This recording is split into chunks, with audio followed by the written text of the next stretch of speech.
మూడు చెప్తే వినండి అందరూనే. మీరైతే ప్రాణాలా వీడిది కాదా ముసలోడనా? ఎవరు లేరనా? కొడుకులు కూతురు అందరూ ఉండే వచ్చేస్తున్నారు కదా రోడ్ల మీద. కూతురు మాట్లాడతాను ఏమనుకోకండి, అంటే మాట్లాడేటప్పుడు కోపం మాట్లాడితే బూతులు కాస్తాయి. చూసి 4 రోజుల నుంచి అంట ముసలోడు అలా వర్షంలోని ఎండలోని ఎలా పడున్నారు, కాళ్ళు పుచ్చిపోయింది. అలా చూసి ఏం చేస్తున్నారు తప్పించి ఎవరన్నా హాస్పిటల్ తీసుకెళ్దాం. మీ ట్రీట్మెంట్ చేస్తారా? మీ డాక్టర్లు ఏంటేమన్నానే ట్రీట్మెంట్ ఎవరు చేయడుగా. ఇప్పుడు ఒక రోజు 500 మీకు కాదనుకుంటే ఆటోడికి చెప్తే ఆటోడి తీసుకెళ్తారు కదా. రేపు మీకు ఏదన్నా అయితే ఎవరన్నా వస్తాడా? ఇలాగే రోడ్ల మీద పడి ఉంటే ఏం చేస్తారు? ఏ రోజు ఎలా ఉందో తెలియదు. మనది కూడా జీవితం ఇలాగే రోడ్డు మీద పడచ్చు. ఆ రోజు ఇలా కుక్కచాలు చచ్చిపోకుండా కనీసం హాస్పిటల్ తీసుకెళ్ళండి.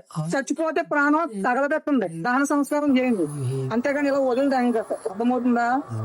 లోపల నుంచి వస్తున్నాయి మాటలు.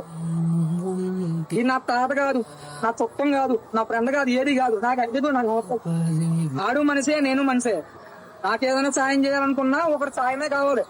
ఎవరి సాయం లేకుండా నేనేమో పరిగెట్టేదని అక్కడికి. అర్థమవుతుందా? ఏదైనా తిరిగి తేవచ్చు, డబ్బులు తిరిగి తేవచ్చు, వస్తువులు తిరిగి తేవచ్చు, ప్రాణం తిరిగి తేవగలరా? మీ వల్ల కాదు, డాక్టర్ వల్ల కాదు, ప్రాణం పోయిన ప్రాణం కాపాడడానికి. ఎవడో వచ్చి ఏదో చేస్తాను కాకుండా చూసినప్పుడు సాయం చేయడం నేర్చుకోండి, ఓకేనా? ఎక్కడి నుంచో నాలంటోడు పరిగెట్టుకొచ్చి చేసి కన్నా చూసినప్పుడే రియాక్ట్ అవ్వడం నేర్చుకోండి. ఎప్పుడు బుర్రతోనే కాదు, అప్పుడప్పుడు మనసుతో కూడా ఆలోచనతో ఉండండి.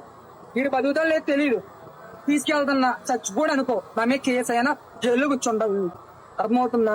సాయం చేయడానికి ట్రై చేయండి అన్న, ఏమవుతుంది? ఏం కాదు. అక్కడ ఒక ప్రాణం నిలబడితే నిలబడుతుంది.